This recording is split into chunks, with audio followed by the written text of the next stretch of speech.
Bonjour et bienvenue sur l'espace dédié au site mécaniqueuniverselle.net, le site qui vise à démontrer que l'humanité dans son ensemble évolue vers son ultime perfection. Nous travaillons tous sans le savoir à construire le paradis pour nos frères humains qui viendront après nous dans quelques siècles. Il faudra encore quelques siècles d'évolution, mais nous sommes sur ce chemin-là.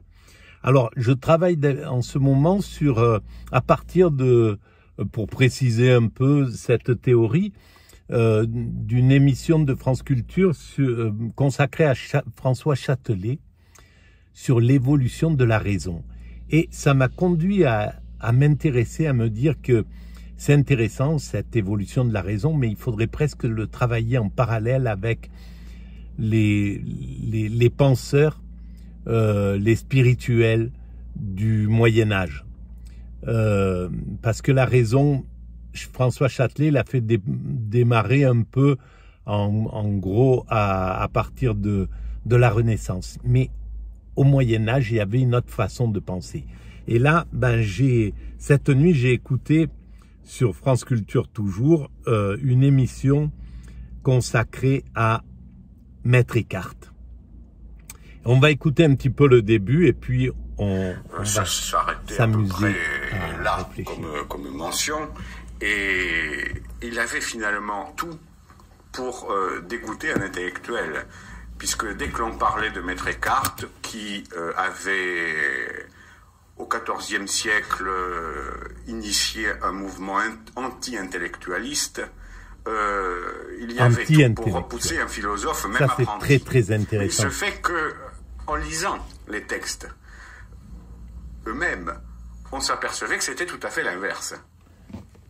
Parce que l'intellectuel n'est ni bon, Dieu n'est ni meilleur, ni le meilleur. Quand j'appelle Dieu bon, je parle aussi mal que si j'appelais noir ce qui est blanc. Toutes les créatures sont un pur néant. Je ne dis pas qu'elles sont peu de choses, c'est-à-dire quelque chose, mais qu'elles sont un pur néant.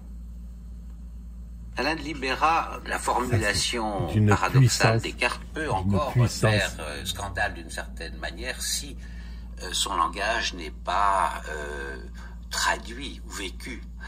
Alors, vous-même, quelle est votre lecture de ce langage d'Eckhart? Le langage du néant est certainement un langage qui pour beaucoup sera scandaleux. Il faut dire qu'il a été perçu comme tel à l'époque même Descartes, qui a été condamné pour avoir enseigné en somme à la fois le néant de Dieu et le néant de la créature. Caractériser Dieu à l'aide d'un langage néantisateur, si on peut dire, un langage de néantisation de Dieu peut paraître curieux, ça peut paraître aussi moderne en fait. Oh mon Dieu, on s'en fout de ça.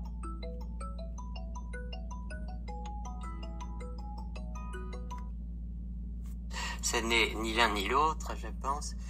Eckhart a certainement accueilli en profondeur le thème central de la théologie dionysienne, de la théologie de Denis, qui est que Dieu n'est atteint au terme d'un itinéraire qu'il faudra préciser, que dans la mesure où on l'a dépouillé de tous ses noms, dans la mesure où on lui a refusé en quelque sorte toute cette polynymie, c'est-à-dire cette accumulation de termes, tout le langage de la symbolique, si on peut dire, qui, dit Eckhart lui-même, recouvre Dieu comme d'un pelage et le voile le dissimule sous des images qui sont d'autant plus grossières qu'elles sont moins contradictoires.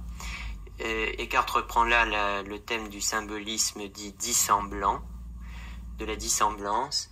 Une image est d'autant meilleure qu'elle est plus éloignée de ce qu'elle a à charge d'exprimer. Autrement dit, il y a plus de signification dans la caractérisation de Dieu comme pierre, ou comme caillou, disons, que dans sa figuration en termes de lion, ou de soleil, image néoplatonicienne. Voilà, on va arrêter là et il y a de quoi discuter sur cet itinéraire. Voilà. Et en fait,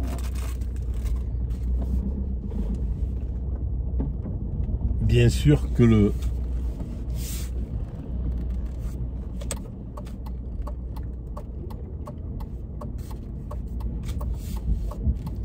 allez-y, roulez comme des malades.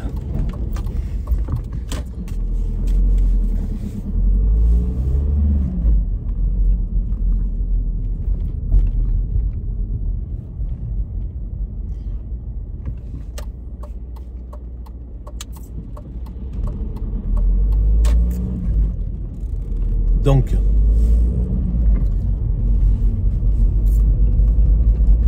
Maître Eckhart pense que il ne faut pas nommer, que chaque fois qu'on nomme, que nommer Dieu, le terme même est un problème pour la compréhension de Dieu, parce qu'il induit quelque chose. Et effectivement, quand on dit Dieu, là, ça pose un problème, parce que on s'est fait une idée, il est chargé de tout un tas de symboliques, et encore bien plus qu'à l'époque de Maître Eckhart. Donc, c'est pour ça que sans doute il en parle comme d'un pur néant. Et en plus, maintenant la science est en train de démontrer à quel point il a raison. À quel point c'est effectivement le néant, mais le néant c'est encore un terme qui perturbe. Parce qu'on pense au néant, à quelque chose d'obscur, à quelque chose de sombre, à quelque chose... Alors que le néant, c'est, à mon sens, dans son idée, dans l'idée que je me fais aussi, c'est juste le vide, un vide dont on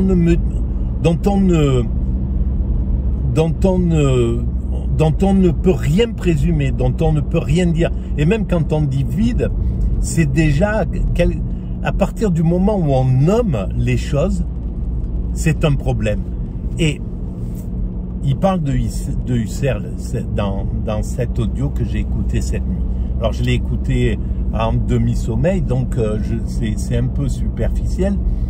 Mais en disant que Husserl, l'époque de Husserl, c'était justement d'enlever les mots pour pouvoir trouver la vérité, d'écarter tout ce qui était superficiel, tout ce qui est subjectif. Si je veux la vérité de cet arbre, par exemple, eh bien, si je dis arbre, si j'ai de l'affect pour cet arbre, tout ça va amener à une réalité qui n'est pas le fondement de ce que c'est que cet arbre. Et le fondement de ce que c'est que cet arbre, c'est quelque chose qui est de l'ordre de l'invisible, de l'inapparent, de l'immatériel.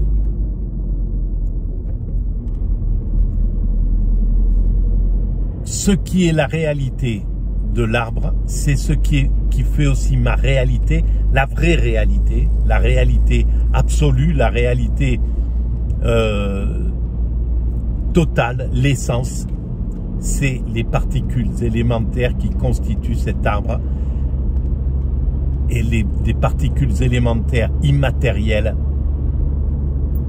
qui étaient à l'origine, qui sont les mêmes ou qui étaient à l'origine de l'univers, qui ont constitué l'univers, cette immatérialité qui a constitué l'univers, et que les religions appellent Dieu, et que dès qu'on met un terme à cela, c'est plus possible. On en perturbe la réalité. Et donc c'est bien cette immatérialité, et cette immatérialité de l'arbre, ce qui est son essence, et qui est mon essence, qui est notre essence, qui est l'essence du vivant, mais aussi de la pierre, du rocher, de l'air. Cette essence, c'est ce qui nous constitue absolument. C'est la vérité de ce qui nous constitue. C'est la seule vérité de ce qui nous constitue.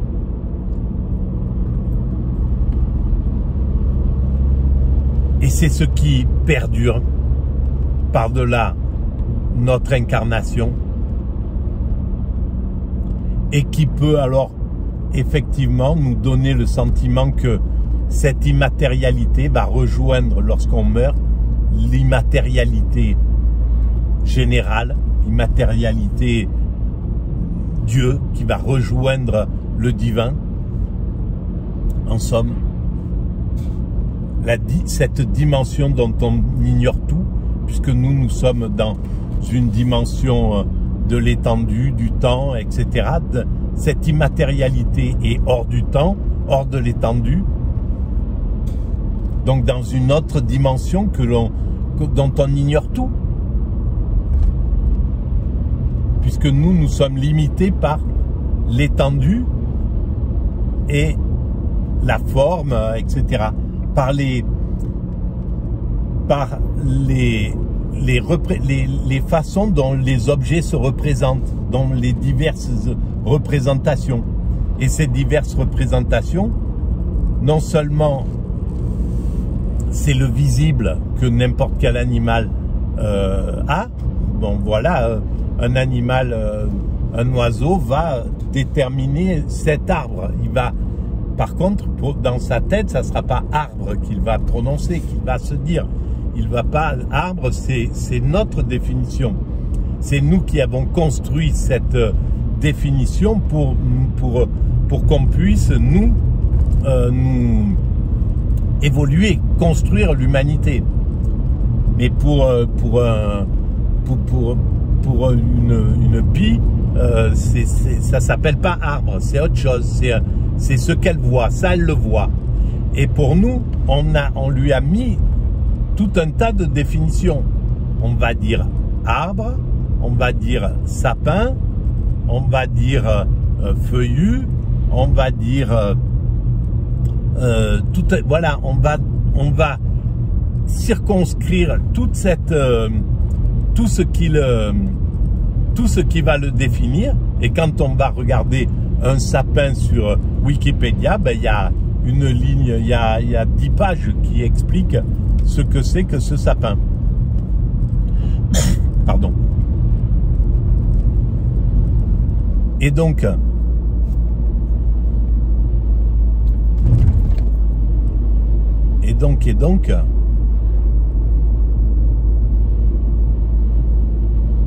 voilà. Et tout ça, et le fait de dire sapin, c'est pas un sapin en réalité, c'est autre chose. Ce qui est au niveau de sa forme et qui nous réconcilierait avec l'ensemble des autres espèces, par exemple de l'écureuil qui graine sur le sapin, ben la forme, on a la même, c'est-à-dire qu'on voit la même chose de ce sapin, peut-être à une autre échelle. Mais bon, je ne veux pas m'éloigner là de cette discussion. Et donc, pour atteindre le cœur, la réalité de ce sapin, sa réalité, c'est l'immatériel. Et donc là, on a une vraie intelligence des métaphysiciens, des scientifiques qui se sont posé la question de la réalité et qui ont donné tout un tas de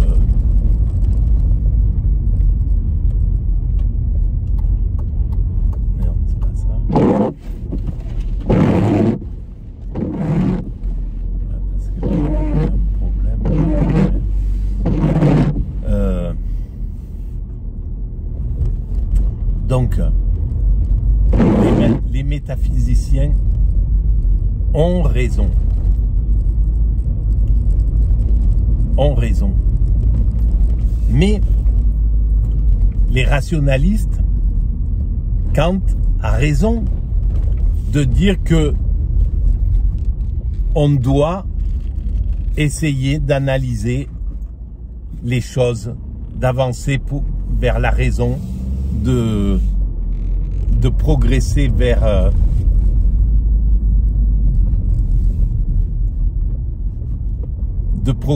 vers cette raison.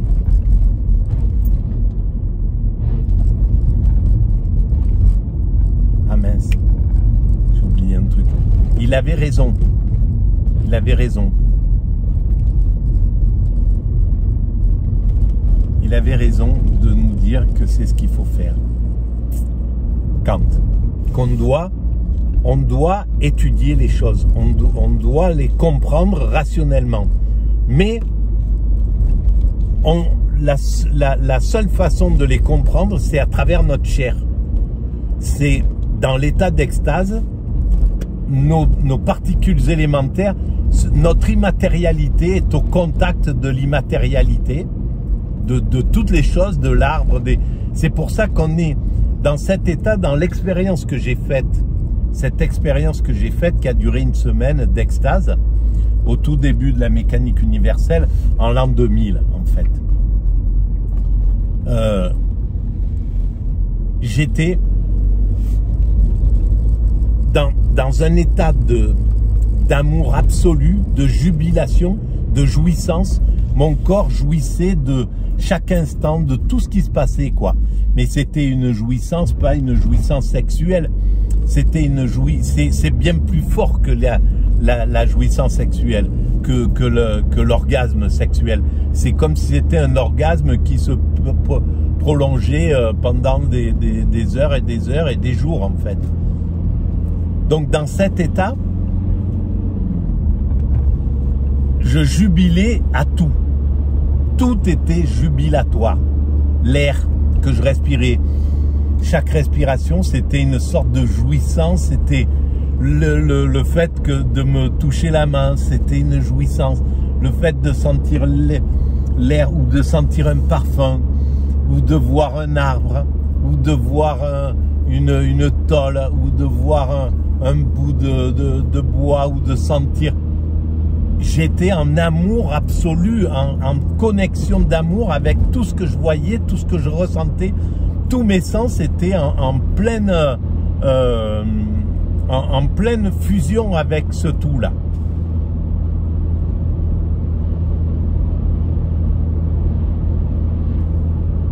Donc il y avait donc moi je l'explique comme ça. C'est-à-dire que c'était mes particules éléments, c'était la partie immatérielle de moi-même, le divin en somme, qui était au contact du divin qui est dans chaque chose. Et là, on rejoint la pensée de Spinoza, Dieu est dans la nature, Dieu c'est la nature, ben Dieu est dans tout. Donc il y avait cette connexion qui était là. Et alors on arrivera, la science, il faudra qu'elle s'avance dans cette, qu'elle cherche à travers ça. Qu'elle essaye de comprendre qu'est-ce que c'est qui est au contact dans l'état d'extase. Elle commence à s'intéresser aux expériences d'extatique. Elle commence à s'intéresser aux extatiques. Et elle va expérimenter ça.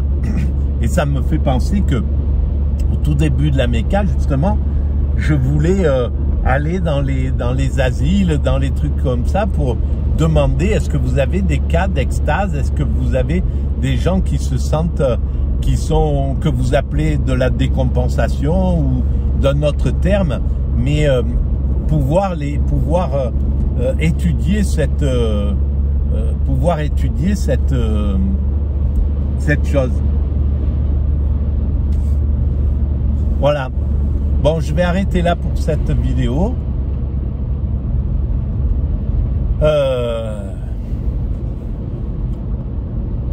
Voilà. Merci de votre écoute. À bientôt.